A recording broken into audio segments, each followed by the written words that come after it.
Кутмандуу күнүңүздөр менен урматтуу телекөрүүчүлөр, радио угармандар. Республикалык штабтын пресс борборунда Кыргызстандагы эпидемиологиялык абал боюнча маалымат берүү үчүн Кыргыз Республикасынын саламаттык сактоо министринин орун басары Каратаев Мадамин Мусаевич маалымат берет жана ушул массалык маалымат каражаттарынан келип түшкөн суроолорго дагы жооп бермекчи. Түзүүнү сиздер ЛТР, КТРК, Ала Тоо 24, Пирамида 5 канал, облустук медиа борборлордон, ошондой эле ЛФМ, Биринчи радио, Кыргыз радиосу, Марал ФМ радиолорунан, ЛТРдин YouTube каналынан, Фейсбуктан Кыргыз өкмөтү, социальное правительство, Биринчи радионун баракчаларынан көрүп уга аласыздар.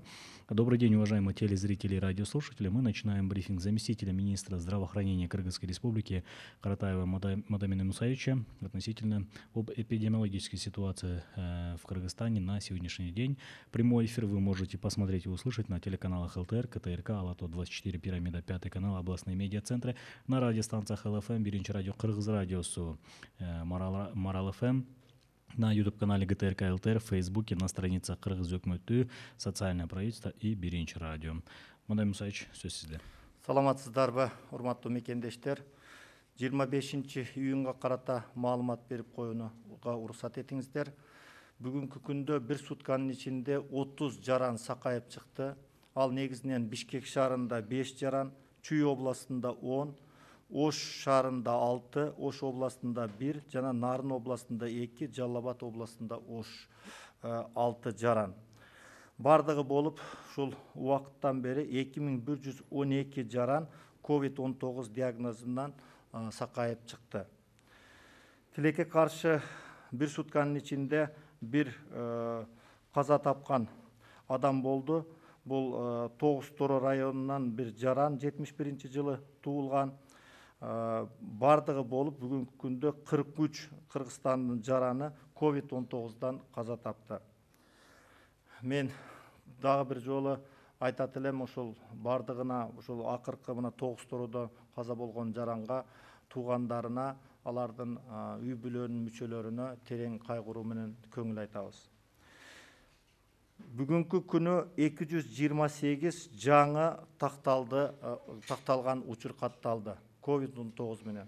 Бул негизинен Бишкек шаарында 113 учур, Чүй областында 24, Ош шаарында 32, Ош областында 31, Нарын областында 1, Жалал Абад областында 10, Ысык Көл областында 12, Талас областында 3, жана Баткен областында 2 учур.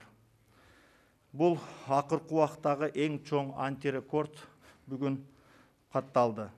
Бардыгы болуп Кыргызстанда 3954 учур катталды. Анын эң негизинен Жалал Абад областында 257, Ош областында 410, Ош шаарында 453, Чүй областында 526, Бишкек шаарында 1447, Баткен областында 46, Нарын областында 463, Ысык Көл областында 74, Талас областында 38 учур.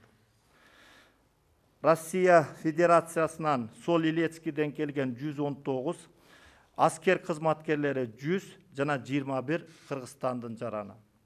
Медицина кызматкерлеринин ичинен 19 учур катталды. Ал негизинен Бишкек шаарында 13, Ош шаарында 3, Ош областында 1, Баткен областы жана Талас областында 1. Жалпы медицина кызматкерлери бүгүнкү күндө COVID-19 диагнозу менен 648-ге жетти. Анын ичинен акыркы суткада 7 медициналык кызматкер сакайып чыкты. Бардыгы болуп 396 медициналык кызматкер сакайып чыкты. Бүгүнкү күндө стационарда 635 жаран жатат. Анын 42-си оор абалда, 12-си жандандыруу бөлүмүндө, 213-ü орто абалда жана 380-и канаттандырак абалда. Акыркы сутканын ичинде 4160 анализ изилдөө болду. Контактка болгондордун саны 16265-ти түздү. Расмий тилде. Уважаемые соотечественники, разрешите представить информацию по эпидемиологической ситуации COVID-19 на 25 июня 2020 года. За последние сутки из стационаров республики выписано 30 пациентов с ранее подтвержденным диагнозом. Из них с города Бишкек 5, Чуйской области 10, город Ош 6 случаев, Ошская область 1 случай, Нарынская область 2 случая, Джалабадская область 6 случаев. Всего выписано выздоровлением по стране 2112 пациентов. К сожалению, за последние сутки зарегистрирован 1 смертный случай из Тогустора, 1971 года рождения, женщина. Итого всего зарегистрировано 43 случая смерти от COVID-19. Позвольте выразить глубокие соболезнования от имени Министерства здравоохранения семье покойной. На сегодняшний день по республике всего зарегистрировано 228 новых случаев. Из них в городе Бишкек 113, в Чуйской области 24 случая, город Ош 32 случая, Ошская область 31 случай, Нарынская область 1 случай, Джалабадская область 10 случаев, Исыкульская область 12, Таласская область 3 и Баткенской области 2 случая.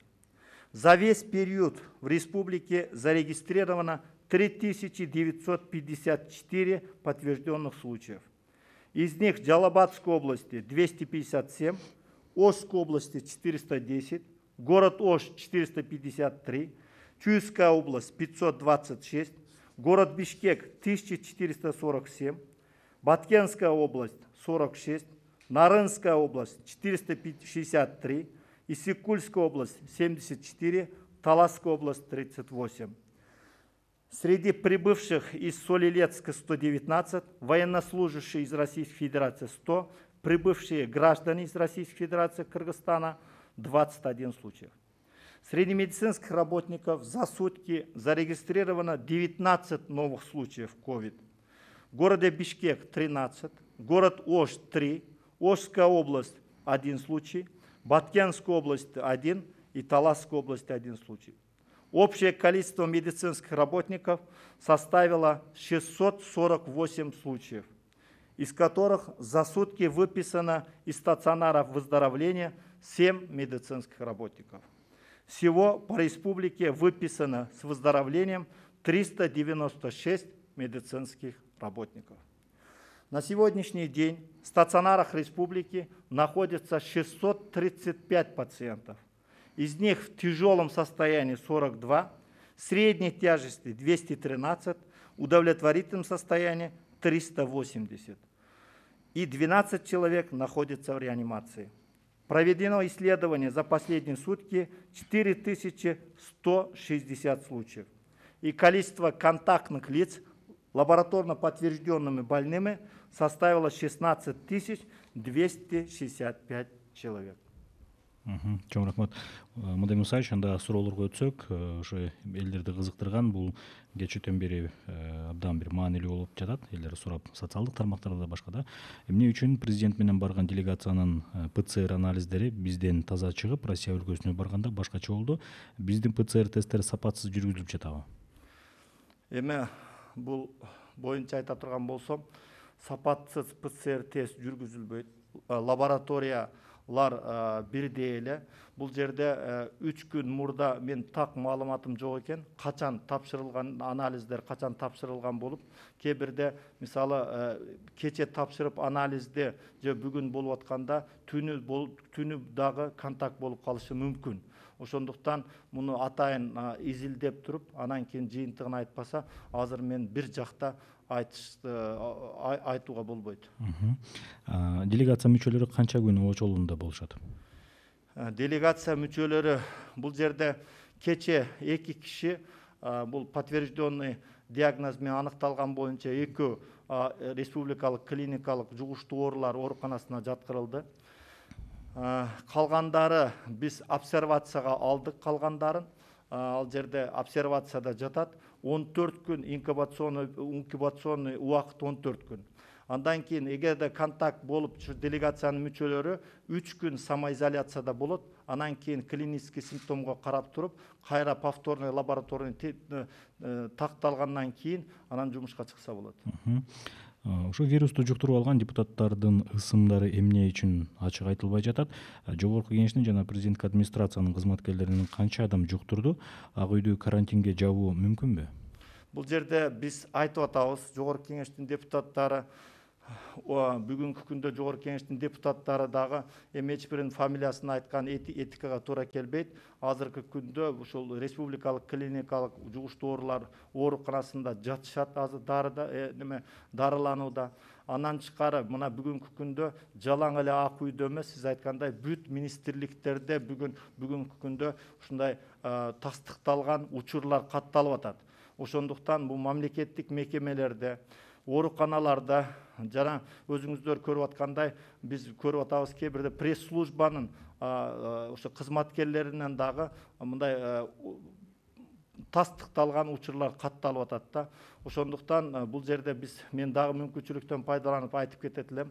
Ушул биз санитардык нормаларды максималдуу түрдө сактайлы, өзүбүздү этият кылалы. Анан кийин мүмкүнчүлүк болгон убакытта, мүмкүнчүлүк болсо, удаленка деп аталат. Ушул алыста туруп ушул компьютер аркылуу иштегенибиз жакшы болот. Ушу Ак үйдү карантинге жабуу мүмкүнбү дейт? Эми буну биз комиссия аркылуу чечилет. Мына бүгүн дагы пленарный пленардык чогулуш болот. Буну эпидемиологдор менен бирге комиссия изилдеп туруп, анан чечим кабыл алат. Ошо илдеттин күчөп баратканы байкалууда, кайрадан өзгөчө абал кириши мүмкүнбү? Бул боюнча эми өзгөчө абалды бүгүн республикалык штабта дагы талкуулайбыз. Бул жерде эң негизги көрүп атасыздар, Бишкек шаары өтө оор абалда Бишкек шаары турат бүгүнкү күндө, Чүй областы, Ош шаары, анан Ош областы. Ошондуктан абалды бир жактан карабай, бардык факторлорду эске алып туруп, анан кийин чечим кабыл алынат өкмөттө деп ойлойм. На 24 июня в Бишкеке 1434 случая коронавируса, при этом 449 выписанных пациентов, если верить брифингам. Если вычесть еще и умерших, то остается примерно 970 болеющих COVID-19. Всего по Кыргызстану на 24 июня на домашней изоляции было 979 бессимптомных больных. При этом на 23 июня, по данным штаба, из 437 койко-мест были заняты 296. На брифинге 24 марта сказали, что в Бишкеке развернуто 335 коек. Из слов из ваших уст, да? И это всего или свободные? Вот не понять, говорит, это понятно, это свободно или нет. Получается, почти все, кто отправлен в изоляцию, это бишкекчане? Я скажу, здесь, значит, 335 коек, то, что для тех, кто имеет COVID+, подтвержденные, значит, коронавирусом. Здесь, значит, то, что 335, давайте скажу на 8:00 25 июня. Сегодняшний день, значит, городская клиническая больница номер 6, почти 60 человек полностью там лежат. Больница кыргызско-турецкой дружбы 71 больной лежат. Сегодня там планируется в обоих, значит, стационарах выписка, те, которые выздоровели. Республиканской клинической инфекционной больнице сегодняшний день мы имеем около 40 свободных мест. То есть у них рассчитаны койки 204. Это, я говорю, не общие койки. Мы рассчитали с учетом, значит, особенностей и эпидемиологических санитарных норм. Сегодняшний день 164 человека там лежат COVID подтвержденные. Поэтому мы, кроме того, мы планируем сегодня же, значит, открыть, чтобы дополнительно у нас были, значит, резервные койки. В Бишкеке сами врачи жалуются, что уже некуда размещать больных. Значит ли это, что Минздрав лукавит, говоря о наличии свободных коек, или речь идет о пациентах с пневмонией, у которых коронавирус пока не подтвердился? Речь идет именно то, что вы сказали, у лиц, у больных, которые имеется пневмония, но коронавирус отрицательный. Я воспользуюсь моментом, хочу сказать. Иной раз, вчера тоже был ночью, когда мы находились, многие приехали. Давайте, раз есть здесь места нет, давайте положите инфекционную больницу. Я говорю, если у вас отрицательный, мы положим инфекционную больницу, где положительный, у вас будет, значит, это заражение много, это я имею в виду, вы можете заразиться.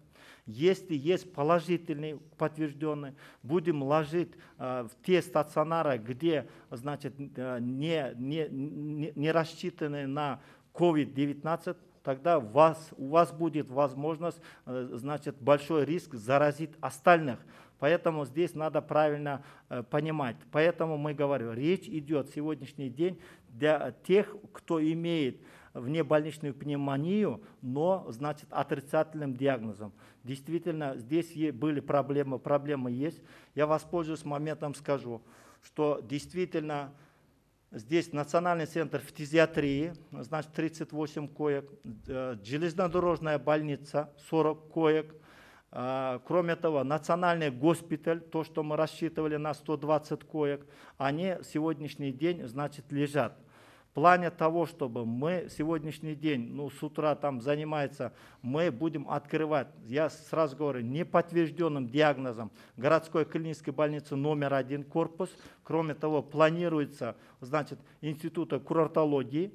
И планируем мы некоторые части, сейчас рассматриваем вопрос перепрофилирования гостиницы «Аккеме». У нас будут достаточно мест для тех, действительно было много наплывов, много обращений, и не могут сразу обеспечить, значит, обслуживать, есть здесь проблемы. Вопрос по ПЦР-анализам. Почему до сих пор не развернуто массовое тестирование?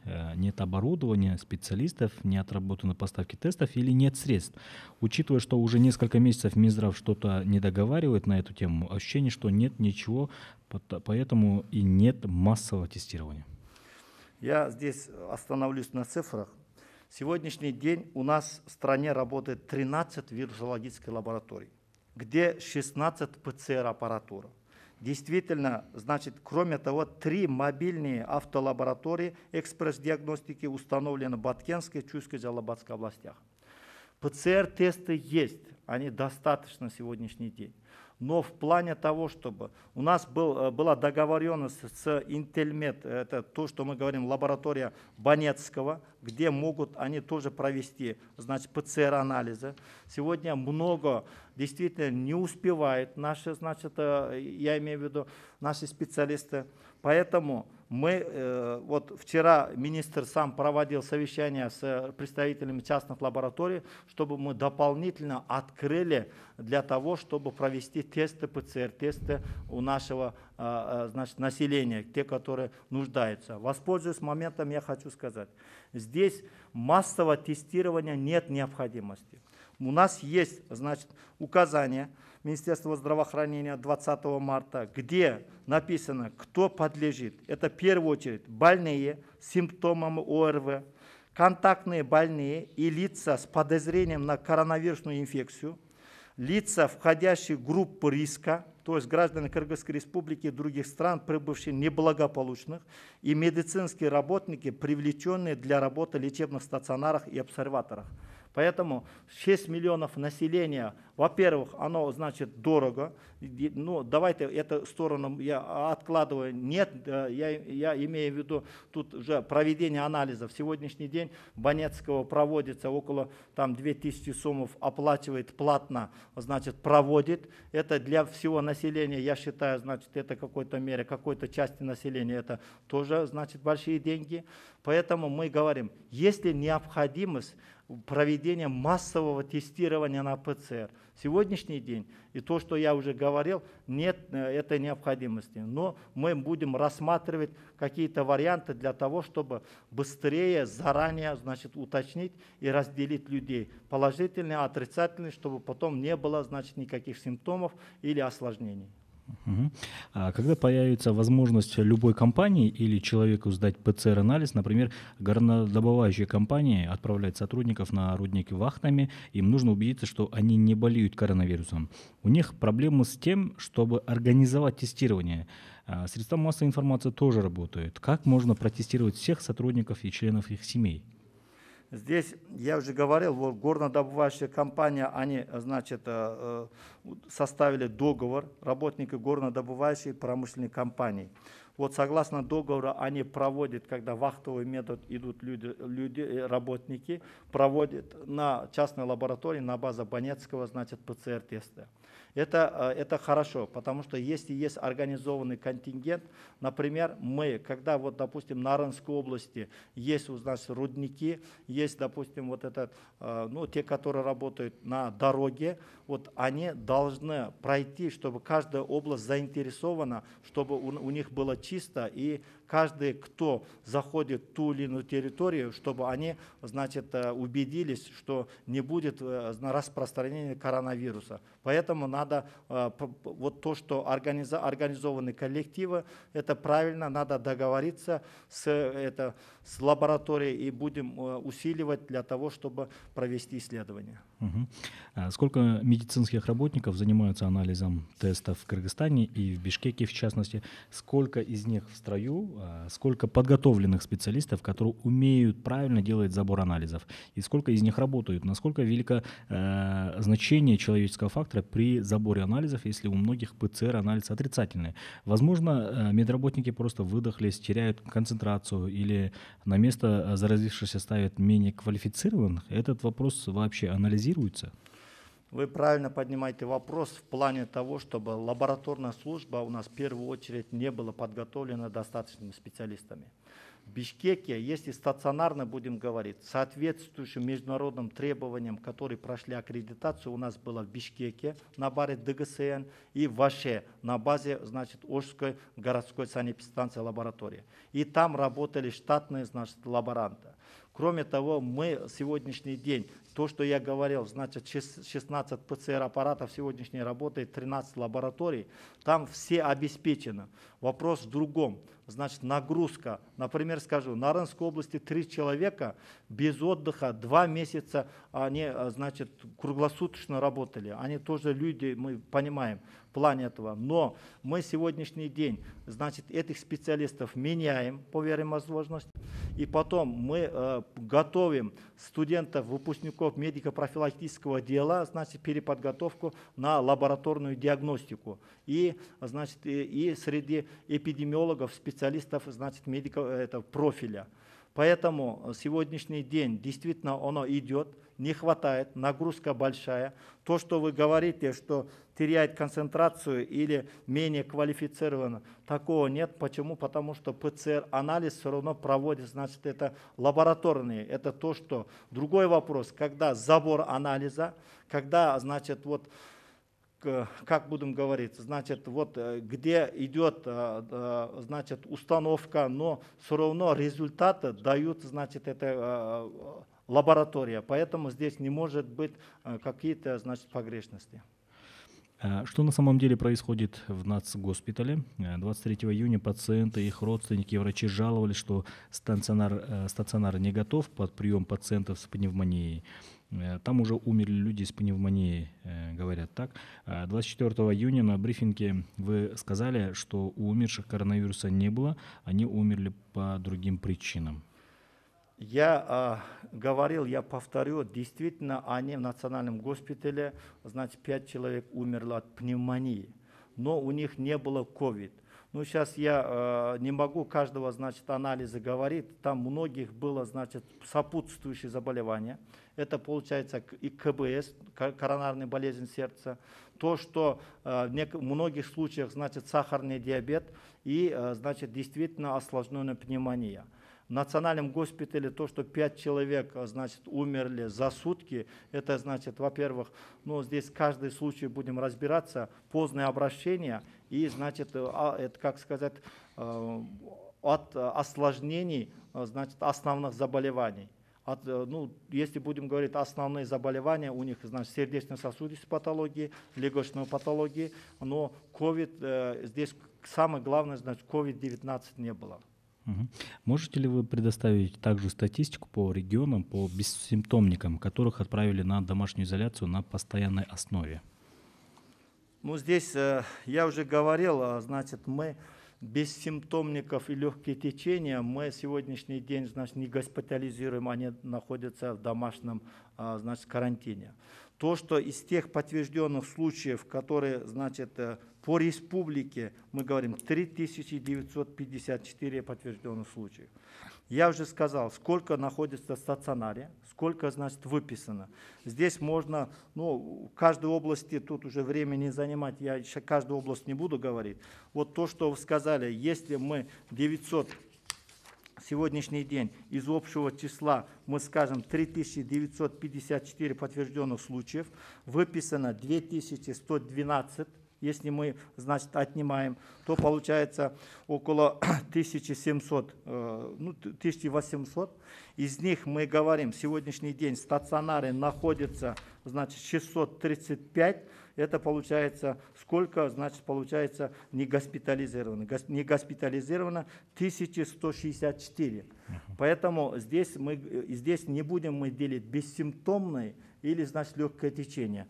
Поэтому тут, значит, постоянно меняется, поэтому сейчас однозначно вот столько-то говорить, я просто могу и графики по областям, если нужно, значит, дать, но эта картина почти одинакова во всех регионах.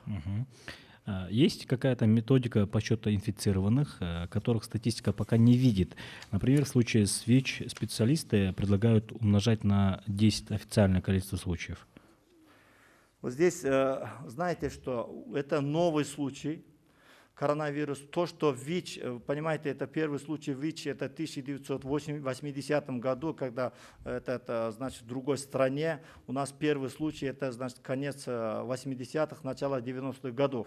Поэтому было время, когда есть, значит, вот то, что по новой методике учета и увеличения. По сегодняшний день по коронавирусу такого учета, такой анализной статистики нет. На брифинге 24 июня вы сообщили, что разработан алгоритм действий для граждан по самодиагностике с рекомендациями. Что делать, если появились симптомы? А почему он не был и роздан хотя бы в мае, когда статистика новых случаев уже начала расти? Это действительно, значит, правильно то, что вы говорите. В мае у нас была роздана вот памятка для сотрудников, то, что, кроме того, было роздано, значит, вот в плане того, что должны делать, значит, граждане, это на 2 языках. То, что я вчера показывал в плане того, чтобы как мы использовали, вот до того в мае было, значит, вот такое. Социалдык аралықты сактоо боюнча калк үчүн эскертме. Это, значит, памятка для населения, как должно быть, это было. Но в связи с тем, что оно меняется, мы, значит, разработали то, что я говорил, значит, новый алгоритм рекомендаций по ковиду для населения и для, значит, лечебно-профилактических учреждений. Поэтому в мае было, может быть, ну, постоянно оно меняется, поэтому мы по поводу бессимптомников, как надо вести, когда появятся первые симптомы, разработали и, значит, будем раздавать для населения. Мобильных бригад не хватает, в частности машин скорой помощи, поэтому медики могут приезжать с большим опозданием. Так и непонятно, что планирует делать Минздрав. Каким образом он будет увеличивать количество мобильных бригад, задействовать машины, которые не от скорой помощи. Как можно увеличить число работников мобильных бригад при дефиците кадров в медицине, при низком уровне профессионализма многих работников, при том, что они не проходили повышение квалификации для работы с зараженными коронавирусом и могут неправильно делать забор анализов? Здесь, я же уже сказал, сегодняшний день у нас по республике 649 мобильных бригад. Действительно, они не хватает. В основном в тех регионах, которые я уже говорил. Значит, Чуйская область, Ошская область, город Бишкек и город Ош, где сегодняшний день ситуация не очень хорошая. Кроме того, действительно, сегодняшний день, я хочу сказать, многие подумают, когда мобильная бригада, значит, машина скорой помощи. Сегодняшний день 33 бригады машин скорой помощи работает. Я вчера сказал, из 38 36. Но, значит, вот сломались, но это тоже техника сегодняшний день. И самое большое, значит, количество обращений сегодняшний день идет. Я сейчас не буду там останавливаться, в цифрах загромождать, значит, цифрами. Здесь идет мобильная бригада, значит, нанимает другой транспорт. В этом плане мы, значит, и мерия, благодарю, значит, мерия, что нанимает, значит, другой транспорт, и они на других транспортах, значит, ездят по вызовам. В плане того, чтобы 30, значит, мы специалистов, клинических координаторов и молодых врачей привлекли, чтобы дополнительно усилить мобильные бригады в городе Бишкек. Аналогичная работа проводится в Чуйской области. Вы знаете, действительно специалистов не хватает. Нужны здесь специалисты, которые квалифицированы везде. Но с учетом того, чтобы ситуации краткосрочные у нас проходит цикл обучения, и потом, значит, они будут работать после соответствующего инструктажа. Эта проблема сегодняшний день существует, мы стараемся решить, чтобы не было проблем. Уже у 648 медицинских работников диагностирован COVID-19, 396 из них выздоровели. Компенсацию получила только семья умершего врача ЦЦМ номер 3. Минздрав постоянно говорит, что проводится эпидрасследование. Если до сих пор неизвестны результаты зараженных еще в апреле медработников, то тут можно сделать только два вывода. Эпидрасследование проводится очень медленно, возможно, их проводить просто не умеют или информация скрывается. Я сразу скажу. Двум людям, ССМ номер 3 и Каракулджинский район, вы знаете, Исмаилов Альберт и здесь Джузумкан Кукумбаева, мы оплатили по 1 миллион сомов, это согласно решению комиссии. Кроме того, речь идет о 200 тысяч, которые, значит, медики заразили, которые должны. У нас работает комиссия, работала в этом году, во вторник заседала комиссия, мы определили, значит, 24, потом 17 человек. Мы по регионам сегодняшний день, это мы, значит, говорили, они получат, мы передадим, значит, правительство для того, чтобы оплатили соответствующие, значит, средства. А что касается, значит, эпидрасследования, вы знаете, здесь, значит, зависит от разных факторов. Эпидрасследование идет, Минздрав ничего не скрывает. Я могу завтра вам сказать, если нужно, значит, фамилии тех людей, которые, значит, получат компенсацию 200 тысяч сомов. Мадам Сач, акыркы суроо ПЦР тесттердин сапаты боюнча көптөгөн суроолорду дагы жаратууда. Буга чейин дагы орус тилинде дагы айтып кеттиңиз. Ушул ПЦР тесттерди сапатсыз деп айтып жатышат. Бул канчалык негизде чындык? Эми ПЦР сапатсыз дегенге мен кошулбайм. ПЦР тесттери бардыгы эле стандартка туура келген ПЦР тесттер бүгүнкү күндө жетиштүү өлчөмдө бар. Анан кейін жана мен орыс тілде айтып кеттім, мына лабораториялар деп. Лаборатория анықтайды. Бұл жерде субъективный фактор, бұл жерде мазокту алғанда, же кичине болса да койгондо. Бирок анықтағаны, ошол жерде вирус барбы, жокпу, алынган мазокту тактыгын, ал жерде эч кандай субъективный фактор болбойт. Ал жерде лабораториянын жыйынтыгы чыккандан кийин компьютерге кирип туруп, анан кийин айтабыз. Мындай мисалы дагы бир суроо. Ошо көптөгөн ошо массалык маалымат каражаттарында дагы эле ошо сиздер брифинг маалында күндө айтасыздар. Бир күндө бир суткада мынча жаңы учур катталды да, бирок ошол эле маалда жалпы 3000ден ашуу катталды COVID-19 Кыргызстан боюнча. Алардын ичинен 2000ден ашуу дарылам чыкты. Бүгүнкү күндө канча адам чындыгында COVID-19га азыр айыгып чыккандарды да алып салганда, канча киши азыркы учурда ооруп жатат? Эми мына мен жана айтып кеткендей 673 ооруканада жатат деп атабыз. Мына 1112 адам деп биз өзүбүз эсептедик. Айыгып чыккандар менен эменин санын айырмасын көрдүк. Мисалы, мына бүгүн мен айтып кеттим, 6000, 3000 эгерде жалпы саны 3954 болсо, 2112 пациент айыгып чыкты. Андан чыкары 635 адам стационарда жатат. 1164 адам бүгүнкү күндө стационарда жатпай атат. Бул жерде 1164 адамдын ичинен бүгүнкү күндө бул цифра өсүп атат. Ал жерде бессимптомный да болушу мүмкүн, анан легкий течение да болушу мүмкүн. А керек нерсе ошол жерде эгерде госпитализация, мен кайталап эле коеюн, башында республика боюнча бүгүнкү күндө мына Бишкек шаарына мисал келтирдим, жетиштүү. Эгерде ошол жерде тастыкталган болсо, аны биз керек боло турган болсо, клиникалык симптомдор пайда боло турган болсо, аны дарылаганга мүмкүнчүлүк бар. Мадем Мусаевич, сизге чоң рахмат. Эркин микрофон, кайрылуу болсо. Эми урматтуу мекендештер, мен мүмкүнчүлүктөн пайдаланып дагы айтат элем. Биз өзүбүздүн ден соолугубузга жоопкерчилик менен мамиле кылалы.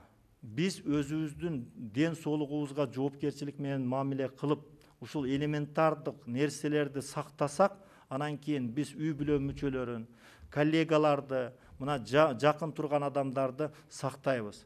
Эгерде ушул илдеттен кутулуш үчүн элементардуу, мен кайталап айтайын, мына бет кап кийип жүрүп, массалуу элдерге барганга контактты азайтырып, анан колдо тез жууп, анан кийин ошол элементардык эле нерселерди биз сактасак, бул илдеттен кутулабыз. Эгерде жалаң эле ошол мына деп туруп боло берет, анан кийин кээ бирде массалык маалымат каражаттарында бул вирус жок, жөнөкөй эле грипп, андай мындай деген сөздөргө ишенбегиле. Расмий маалыматтарга ишенгиле. Ушундай бардыгыбыз бир жеңден кол чыгарып, бир жакадан баш чыгарып, бир азыр бардыгыбыз бир өзүбүздүн күчүбүздү концентрировать этип бир багытта кылбасак, бул илдетти жеңишибиз кыйын. Ошондуктан мен сиздерди чакырат элем. Дагы бир жолу ушул эрежелерди сактайлы, өзүбүзгө сак бололу, жоопкерчиликти күчөтөлү. Чоң рахмат. Урматтуу телекөрүүчүлөр, радио угармандар, бүгүн Кыргызстандагы эпидемиологиялык абал боюнча жана массалык маалымат каражаттарында көтөрүлүп жаткан суроолордо Кыргыз Республикасынын саламаттык сактоо министринин орун басары Каратаев Мадем Мусаевич жооп берди. Түзөгөнү сиздер ЛТР, КТРК Алатоо 24, Пирамида 5-канал, облустук медиа борборлордун ЛФМ 1 радио, Кыргыз радиосу, Марал ФМ радиолорунун, ЛТРдин YouTube каналына, Facebooктан Кыргыз өкмөтү социальный правительство жана 1 радионун баракчаларынан, ошондой эле Кабар улуттук агенттигинен көрүп угуп алдыңыздар. Көңүл бурганыңыздарга чоң рахмат.